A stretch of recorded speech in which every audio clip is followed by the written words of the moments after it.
எல்லாரும் ரொம்ப கவலைப்படுறாங்க. ஒரு ஃபோன் கால் வந்துச்சு, ஒரு மெசேஜ் வந்துச்சு, என்ன இந்த ஆஸ்திரேலியாவில் என்ன பெரிய பிரச்சனையா, இது இந்தியர்களுக்கு எதுவும் ஆபத்தா அப்படிங்கிற ஒரு பரபரப்பான கேள்வி இருக்கு. எனக்கு அவங்க பார்க்குற செய்தியும் உண்மையும் இருக்கு, அதில் முழுமையாக இருக்கான்னு தெரியல. வரலாற்று பூர்வமாக எனக்கு தெரிஞ்ச அளவுக்கு நான் 96 வந்தேன் ஆஸ்திரேலியாவுக்கு. அப்போ ஒன் நேஷன் ஒரு அரசியல் கட்சி முன்னாடி அவங்களுடைய அஜெண்டா எப்படின்னா, வேறு நாட்டை சேர்ந்த ஆசிய மக்கள் இங்கே ஆஸ்திரேலியாவுக்கு குடியேறதை எதிர்த்து அவங்களுடைய போராட்டம் பண்ணி அதை முன்னிறுத்தி தான் அவங்க அரசியலை வாழ்க்கை தொடங்கினாங்க. ஆஸ்திரேலியான்னு நீங்க முழுக்க பார்க்கும்போது இது மைக்ரன்ஸாக கட்டமைக்கப்பட்ட ஒரு நாடு. இந்த மைக்ரன்ஸோட கட்டமைப்பு தான் இந்த நாட்டோட வளர்ச்சியும் கூட. சரியா சொன்னீங்க. மக்கள் தொகையில நீங்க பாத்தீங்கன்னா கிட்டத்தட்ட நீங்க நம்ம 50% நெருங்கிட்டு இருக்கோம். பிரிவினைவாதம், அந்த ஒரு வெறுப்புணர்வு இந்த மாதிரி விதைச்சுக்கிட்டே போனா சமூகத்துல பிளவுகள் தான் வரும். வணக்கம். வணக்கம் பழகி. நம்ம போன முறை ஒரு அருமையான தலைப்புல துவக்கமா பண்ணோம். இப்ப இன்னைக்கு ஏதாவது ஒரு விஷயத்தை பத்தி பேசுறங்கிறப்ப நீங்க எந்த செய்யலாம், என்ன பேசலாம்னு நினைக்கிறீங்க? நிறைய விஷயங்கள் இருக்கு பழகி பேசுறதுக்கு. நம்ம மக்களை நேரடியா மனதளவுல குடும்பத்துல பேசப்படுற விஷயத்தை பற்றி நம்ம இந்த முறை மக்களுக்கு நம்மளோட விஷயம் நம்ம என்ன சொல்ல வரோம் அப்படிங்கிறத விவாதிப்போம் நினைக்கிறேன். நீங்க சொன்ன உடனேதான் எனக்கு படுது, இது எந்த அளவுக்கு ஒவ்வொரு மனிதனையும் ஏதோ ஒரு வகையில தாக்கி இருக்கிறதுன்னு நமக்கு தெரிஞ்சது, தாக்கி இருக்குன்னு நமக்கு தெரியும்.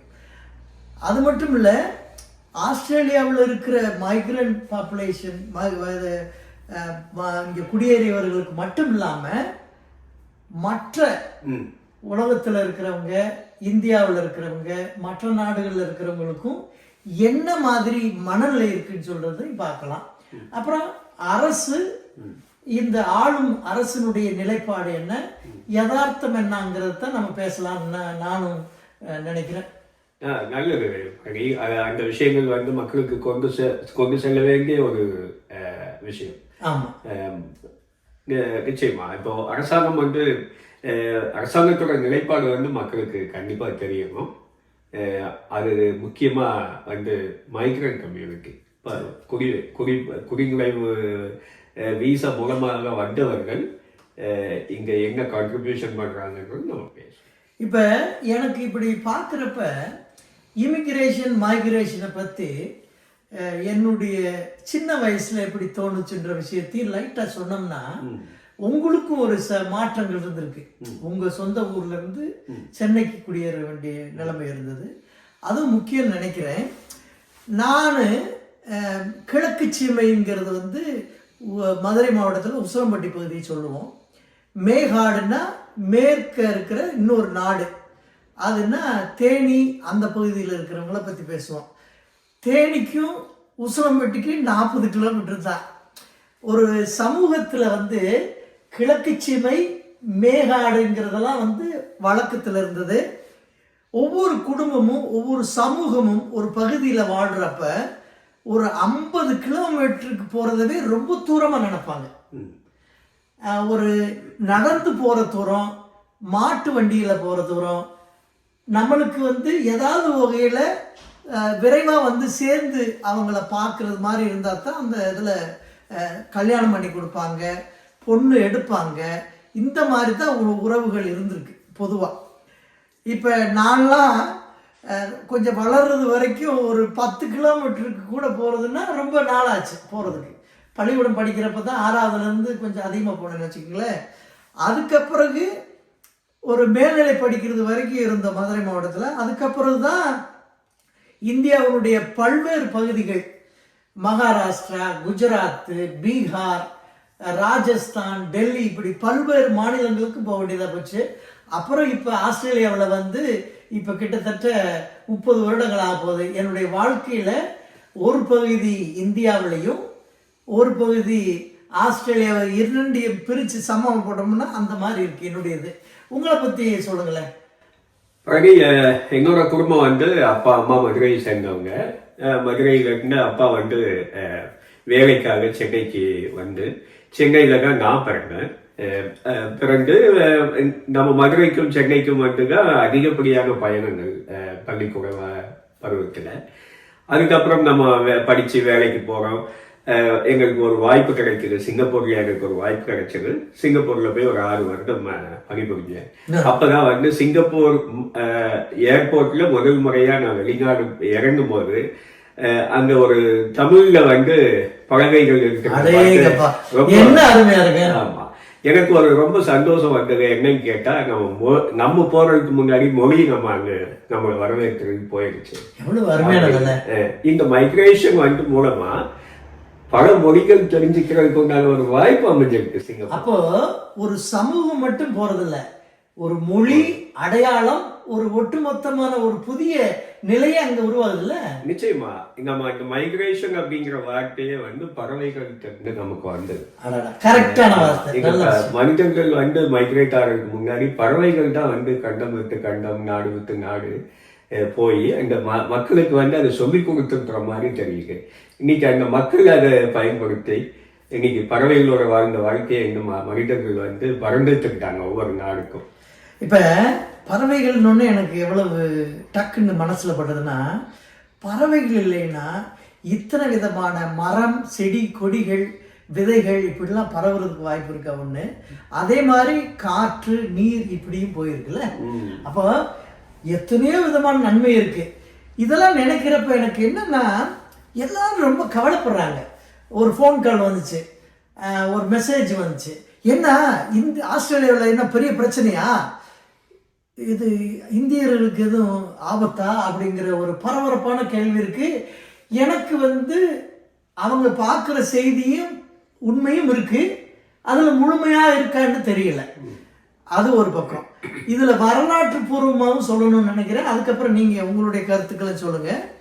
வரலாற்று பூர்வமாக எனக்கு தெரிஞ்ச அளவுக்கு நான் 96 வந்தேன் ஆஸ்திரேலியாவுக்கு. அப்போ ஒன் நேஷன் ஒரு அரசியல் கட்சி முன்னாடி வந்து அவங்களுடைய அஜெண்டா வந்து எப்படின்னா, வேறு நாட்டை சேர்ந்த ஆசிய மக்கள் இங்கே ஆஸ்திரேலியாவுக்கு வந்து குடியேறதை எதிர்த்து அவங்களுடைய போராட்டம் பண்ணி அதை முன்னிறுத்தி தான் அவங்க அரசியலை வாழ்க்கை தொடங்கினாங்க. அதுக்கப்புறம் 20 வருஷம் எங்கேயே போயிட்டாங்க, கொஞ்சம் கொஞ்சமாக பிரச்சனை ஆயிடுச்சு, மீண்டும் வந்தாங்க அவங்க. இது மாதிரி ஒரு நிலை. இன்னொரு பக்கம் என்னன்னா, அவங்களுடைய அஜெண்டாவே ஒரே மாதிரி தான் இருக்கும். செனட்டர் பிரைஸ் அவங்க வந்து ஒரு அபரிஜினல் பின்னணியுடையவங்க. அவங்களுடைய சமூகத்துக்கு எதிராகவே, அவங்களுடைய சமூகத்தினுடைய வளர்ச்சிக்காகவே எதிராகவே குரல் கொடுத்து அந்த வாய்ஸ் ரெஃபரண்டம்னு ஒரு வந்ததை வந்து வளர விடாம, வெற்றி பெற விடாம தடுத்துட்டாங்க. இதை பத்தி பேசணும்னா கூட இன்னொரு தடவை பேசுவோம். அப்போ உலகம் முழுவதும் ஏதாவது ஒரு வெறுப்புணர்வுகளை தூவி, விதைகளை தூவி நல்லா ஏதாவது செடி கொடி பழங்கள் காய்கறிகள் வர்றது வேற. ஆனால் பிரிவினைவாதம், அந்த ஒரு வெறுப்புணர்வு இந்த மாதிரி விதைச்சிக்கிட்டே போனால் சமூகத்தில் பிளவுகள் தான் வரும். அதெல்லாம் வந்து நடந்துக்கிட்டு தான் இருக்கு. இப்போ ஒன்றும் புதுசாக இல்லை. நீங்கள் என்ன உங்களுடைய பார்வையை சொல்லுங்க. என்னோட பார்வை, இந்த நாடு ஆஸ்திரேலியான்னு நீங்க முழுக்க பார்க்கும்போது இது மைக்ரன்ஸாக கட்டமைக்கப்பட்ட ஒரு நாடு. இந்த மைக்ரன்ஸோட கட்டமைப்பு தான் இந்த நாட்டோட வளர்ச்சியும் கூட. இன்னைக்கு மக்கள் தொகையில நீங்க பாத்தீங்கன்னா கிட்டத்தட்ட நீங்க வந்து நம்ம 50% நெருங்கிட்டு இருக்கோம். ஒரு தகப்பனாரோ தாயோ வெளிநாட்டில் பிறந்தவர்களுக்கு பொதுவா வெளிநாட்டு பிறந்தவங்களை பத்தி சொல்றீங்க. பொதுவா இந்த மைக்ரண்ட் கம்யூனிட்டி நம்ம ஸ்டீரியோ டைப்பிங்க்கு வந்து 2வது வருவோம். முதல்ல வந்து மைக்ரன்ஸ்னால இந்த நாடு கட்டமைக்கப்பட்டிருக்கிறது, இந்த வளர்ச்சியை நோக்கி பயணிக்கிறது. இன்னைக்கு எங்களோட 2வது இது செனட்டர் பிரைஸோட ஸ்டேட்மெண்ட்டை பார்த்தீங்கன்னா, அவங்க ஒரு குறிப்பிட்ட ஒரு கம்யூனிட்டியை நோக்கி அவர்களோட ஸ்டேட்மெண்ட் இருக்கு. அந்த குறிப்பிட்ட ஒரு கம்யூனிட்டி இந்த நாட்டுக்கு கொடுத்த பலன்கள் என்ன அப்படிங்கிறத அவங்க கொஞ்சம் பார்க்கணும். நம்ம பாராளுமன்றத்துக்கு ஒருத்தர் அனுப்புறோம் அப்படின்னு சொன்னா அவர்களுக்கு சுய அறிவும் பொது அறிவும் இருக்கணும் பேசுறதுக்கு முன்னாடி. நல்ல சரியா சொன்னீங்க, இருக்குன்னு நம்புறோம். ஆமா, அவர்கள் ஒரு குறிப்பிட்ட ஒரு கம்யூனிட்டியை பற்றி அவர்கள் பேசி இருக்கிற ஸ்டேட்மெண்ட் அவர்கள் பொதுவா ஒரு மைக்ரண்ட் கம்யூனிட்டியை நோக்கிய பார்வையா இல்ல அது ஒரு குறிப்பிட்ட கம்யூனிட்டியை மட்டும் அவர்கள் தாக்கக்கூடிய ஒரு பார்வையாங்கிறத பார்த்தோம்னா, இதை விட நாட்டுக்கு நம்ம என்னெல்லாம் ஒரு பலன்கள் கிடைச்சிருக்கு. இன்னைக்கு ஒரு சின்ன ஒரு விஷயம், இங்க இருந்து ஒரு ரேலி ஒண்ணு நடந்துச்சு எல்லா ஆஸ்திரேலியாவோட முக்கிய நகரங்கள், ஆன்டி இமிகிரேஷன் ரேலின்னு சொல்லிட்டு. அந்த ரேலிக்கு போகும்போது எங்களோட மகளோட ஒரு கூட படிச்ச ஒரு பெண், ஒரு 20 வயசு ஒரு பெண் இன்ஸ்டாகிராம்ல ஒரு மெசேஜை போடுறான்.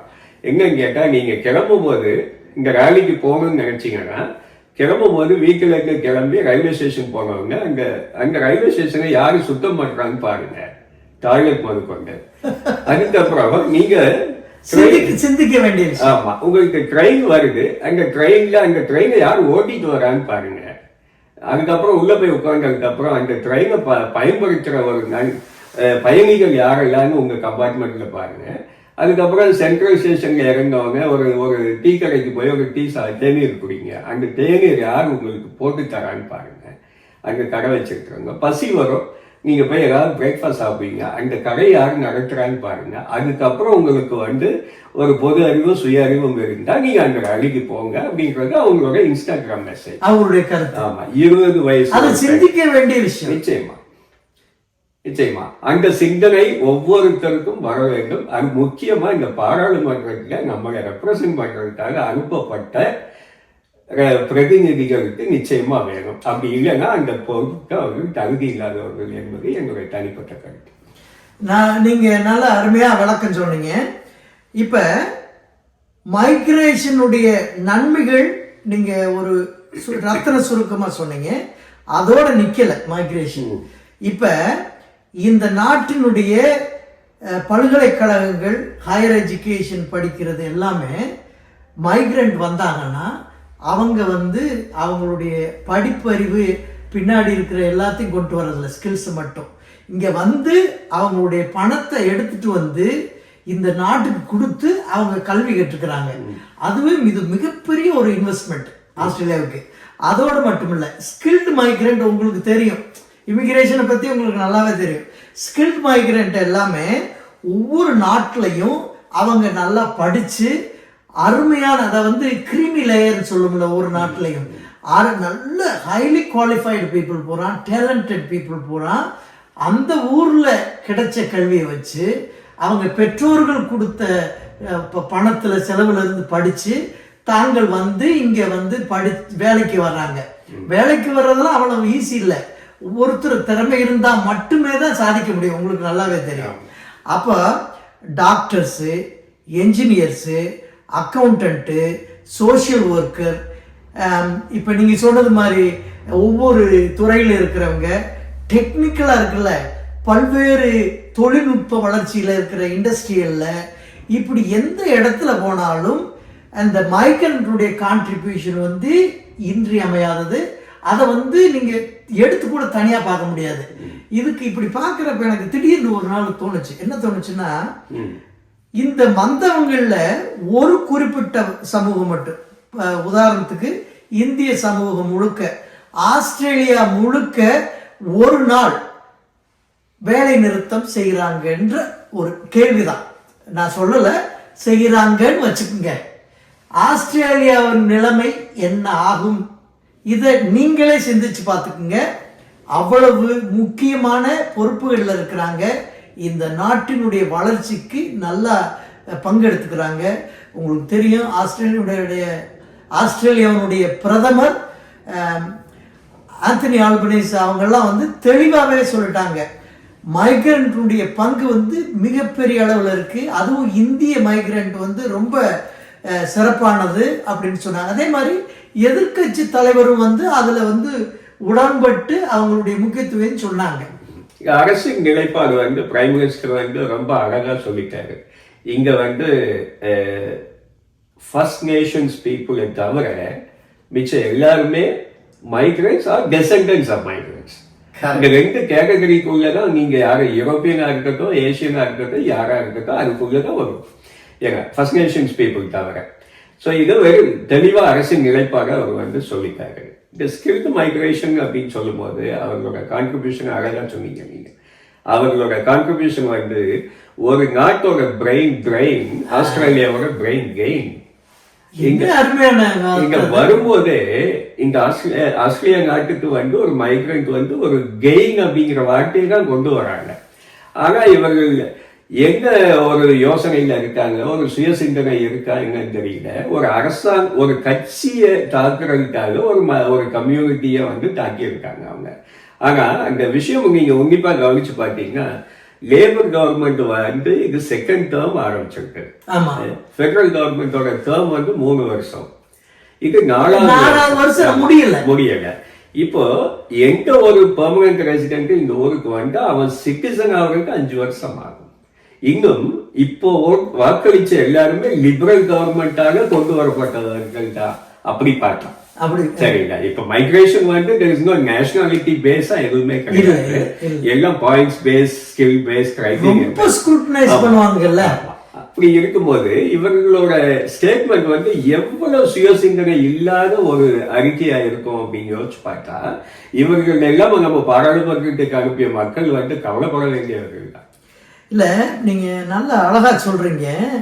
ஒரு விஷயம் எனக்கு நான் என்ன பட்டுச்சுன்னா, சமீபத்தில் நான் இது சோஷியல் ஒர்க்லாம் சொல்லி கொடுத்துட்டு இருக்கிறேன். எனக்கு தெரியும், left ideology, left wing political system, right wing political system, ideology, middle, central இருக்கிறவங்க. இது வந்து லெஃப்ட் விங்கை வந்து ஒரு தவறான போக்கில் பார்க்குறாங்க. ரைட் விங்கில் வந்து ஆதாயத்தை உள்நோக்கமாக கொண்டது. இதை பத்தி ரொம்ப பேச வேணாம்னு நினைக்கிறேன்.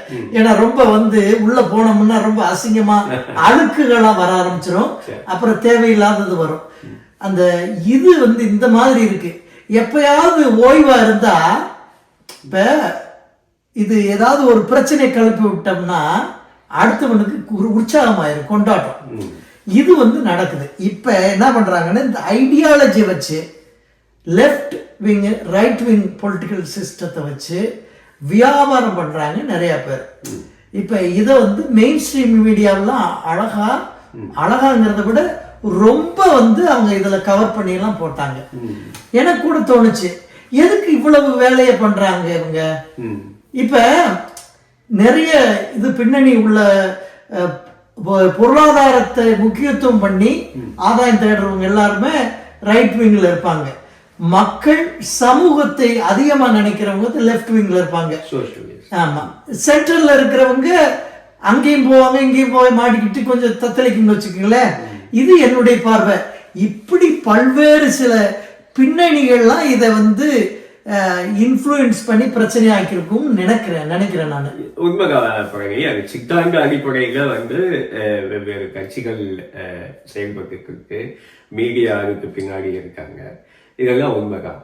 இப்போ ஒரு பொறுப்புல இருக்கிறவங்க, பிரைம் மினிஸ்டரா இருக்கட்டும், ஒரு செனட்டரா இருக்கட்டும், ஒரு எம்பியா இருக்கட்டும், அவர்களுக்கு ஒரு தார்மீக பொறுப்பு இருக்கு. என்னன்னா, how to unite this nation அப்படிங்கிறது அவங்களோட பிரின்சிபல்.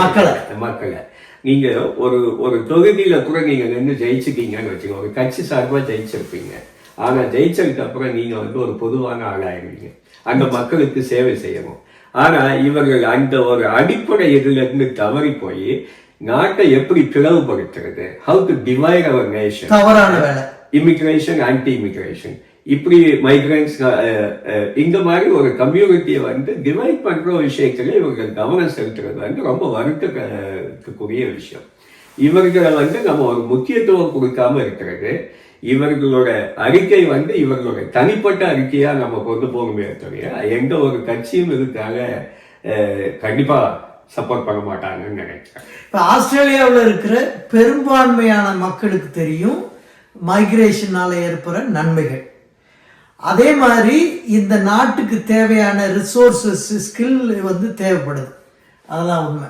இப்ப இந்த மாதிரி நடக்கிறப்ப நான் எனக்கு தோன்றது சொல்றேன், நீங்களும் சொல்லுங்க. இப்படி பிரச்சனைகள் வந்து அப்பப்போ வந்துக்கிட்டே இருக்கும். நீங்கள் எந்த நாட்டில் இருந்தாலும் சரி, எந்த ஊரில் இருந்தாலும் உங்களுக்கு தெரியும். நான் புதுசாக சொல்ல தேவையில்லை. பிரச்சனை கிளப்பி விட்டாச்சுன்னா அது பரபரப்பாயிரும். எப்பயுமே தூங்கடாமல் வச்சுக்கிறோம்ப்பான்னு சொல்லுவாங்க ஆளுங்க. பரபரப்பாக வச்சுருந்தா தான் நமக்கு வேலைன்றது சிலருடைய கொள்கை. அப்படி செஞ்சுக்கிட்டே இருக்கிறாங்க. அப்போ நம்ம என்ன செய்யணும்? பேசாமல் கவனமாக ஒரு பக்கத்தில் பிரச்சனை போயிட்டு இருந்துச்சுன்னா நம்ம வேலையை பார்த்துட்டு அடுத்து நம்ம ரொட்டீனை பார்க்கணும். அந்த ரேலி வந்து இந்த ஆன்டி இமிக்ரேஷன் ப்ரொட்டஸ்ட் நடந்தது வந்து ஞாயிற்றுக்கிழமை ஒரு நாள் சமீபத்தில். அடுத்த நாள் சும்மா நான் போனேன், ட்ரெயினில் பஸ்ஸு ஃப்ளைட்லாம் போனேன். யாருமே அதை பற்றி கண்டுக்கல என்ன நடக்குதுன்னு சொல்லி. சகஜமாக அவங்க வாழ்க்கை வந்து தொடங்க ஆரம்பிச்சிட்டாங்க. எல்லாரும் கவலைப்பட்டு வீட்டில் உட்காந்தா என்ன நாடு தாங்குமா, செயல்பட முடியுமா? அப்போ வந்து தனியாக போகிறத தவிர்த்துறது, தேவையில்லாத ஆர்கியூமெண்ட் பண்ணுறது, அன்னெசரியாக ஃபைட் பண்ணுறது, இதெல்லாம் வந்து நமக்கு வந்து குறைச்சிக்கிறது நல்லது. இதை புரிஞ்சுக்கிட்டு நம்ம செயல்பட்டாலே நிறைய பிரச்சனைக்கான தீர்வு வரும்ன்றது என்னுடைய கருத்து. நீங்கள் என்ன நினைக்கிறீங்க? ஆமாம், இவர்களோட கருத்து வந்து இமிகிரேஷன் அதிகமான ஆட்கள் இங்க குடிபெயர்ந்து வர்றதுனால இந்த நாட்டுக்கு உள்ள நன்மை தீமைகளை பற்றிய விவாதம் தான் இது. இந்த விவாதத்துக்கு பாராளுமன்றம் வந்து நிறைய நேரம் கொடுக்குறாங்க. இந்த இமிகிரேஷன் பில்ஸ் வந்து போர்ட்ஃபோலியோ பில்ஸ், ஹோம் அஃபேர்ஸ் வந்து அவங்க ஈஸியாக வெளியே அப்ரூவல் ஆகி வரதில்லை. அந்த டிபேட் பண்ண வேண்டிய இடத்துல இந்த நேஷனல்ஸ், லிபரல்ஸ் எல்லா கட்சியும் இருக்காங்க. அவர்கள் டிபேட் பண்ணி கடைசியா ஒரு முடிவு பண்ணி தான் இங்க வந்து இத்தனை பேர் வந்து 180,000 பேர் வந்து இங்க வந்து மைக்ரேட் ஆகலாம். அதுக்கு சில கேட்டகரிஸ், ஸ்கில்டு இருக்கு, ஸ்டேட் நாமினேஷன் இருக்கு, ரீஜனல் டெவலப்மெண்ட் இருக்கு. இதெல்லாம் வச்சுதான் அவர்கள் முடிவு செய்யறது. இது வந்து யாரோ ஒருத்தர் முடிவு எடுக்கிற விஷயம் கிடையாது. இதுக்கு வந்து ப்ரொடக்டிவிட்டி கமிஷன்ல இருந்து வர ரிப்போர்ட்டை வச்சுதான் எந்தெந்த தொழில்துறையில வல்லுநர்கள் இங்க வரணும் அப்படின்னு சொல்லி இதுக்கு நிறைய பேக்ரவுண்ட் ஒர்க்கோட தான் இங்க வருது. இங்க நீங்க நான் இந்தியா பாஸ்போர்ட் கொண்டு வரதுனால உங்களுக்கு வந்து அடிஷனல் 10 பாயிண்ட் தராங்க அப்படின்னு சொன்னா அதுல வந்து நீங்க சொல்ல வேண்டிய விஷயம் நிறைய இருக்கு. ஆனா அப்படி எதுவுமே நேஷனாலிட்டி பேஸ் கிடையாது. அப்படி இருக்கும் போது இவ்வளவு விஷயங்கள் மக்களுக்கு தெரியும். அதனாலதான் அவங்க வந்து அடுத்த நாள் சகஜமா அவங்கவுங்க வேலையை பார்த்து. கரெக்ட். இப்ப என்னதான் இருந்தாலும் இப்ப இருக்கிற ஆளும் ஆஸ்திரேலிய லேபர் பார்ட்டியா இருந்தாலும் சரி, முன்னாடி இருந்த ஆஸ்திரேலியன் லிபரல் நேஷனல் கோலிஷனா இருந்தாலும் சரி, இவங்க எல்லாருமே இந்த வேலைகளை அவர்களுடைய கட்சியினுடைய கொள்கையை வச்சு ரொம்ப விளக்கமா அதை அனலைஸ் பண்ணி அப்பப்ப தேவைக்கு தகுந்து இமிகிரேஷன் எடுக்கிறாங்க. இதுல ஒன்றும் கருத்துக்கள் சொல்ற அளவுக்கு இல்லை. இது இப்படியே போறதுதான் நல்லது. இத பத்தி ரொம்ப கவலைப்பட வேணான்றது என்னுடைய.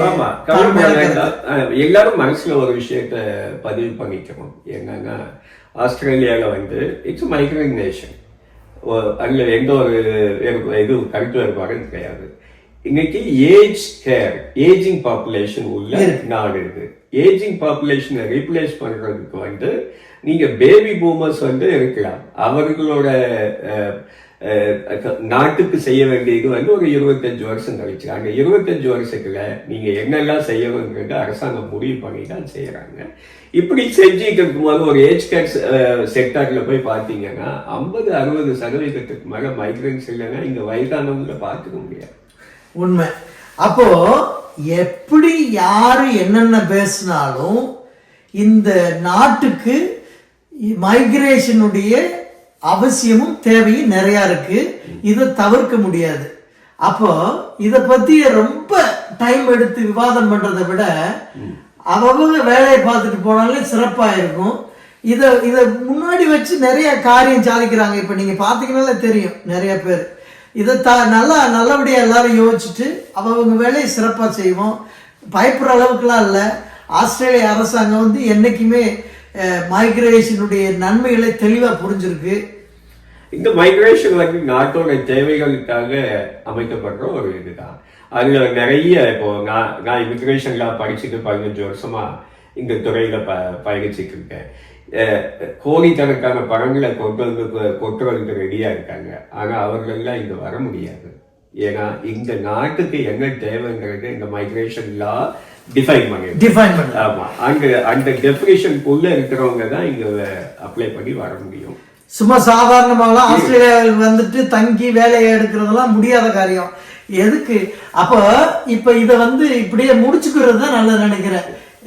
என்ன நினைக்கிறீங்க? நிச்சயமா இத வந்து ஒரு விவாதமா கொண்டு போறதுக்கு உண்டான இது பார்லிமெண்ட்லயும் வசதி இல்லை. ஆனா மக்களுக்கு நல்ல புரிந்துணர்வு இருக்கு. ஏன்னா எல்லாரும் வந்து பிரைம் மினிஸ்டர் சொன்ன மாதிரி we are all migrants or descendants of migrants. So அப்படி இருக்கும்போது நமக்கு எதிரான ஒரு கொள்கையை கொண்டு வர எந்த கட்சியும் எந்த பாராளுமன்ற உறுப்பினரும் இங்க விலை போக மாட்டார். ஆமா. அப்போ இதை பற்றிய உணர்வுகளை விவாதங்களை உங்க மனசுலயே விட்டுருவோம், உங்களுக்குள்ளே விட்டுட்டு இதை நம்ம வேலைகளை எப்பயும் போல பார்ப்போம். அவங்க வேலையை நல்லா கவனிப்போம். இத்துடன் வந்து நாங்க உங்களுக்கு நன்றி கூறி விடைபெறுகிறோம். நன்றி நேயர்களே. உங்கள சஜஷனை வந்து இந்த யூடியூப்ல பதிவு பண்ணுங்க. பிடிச்சா லைக் பண்ணுங்க, சப்ஸ்கிரைப் பண்ணுங்க, ஷேர் பண்ணுங்க, கமெண்ட்ஸ் பண்ணீங்கன்னா கொஞ்சம் நல்லா இருக்கும். ஏன்னா அதை வச்சுதான் நம்ம அந்த இம்ப்ரூவ் பண்ணலாம். நன்றி, வணக்கம். நன்றி பழனி. வணக்கம்.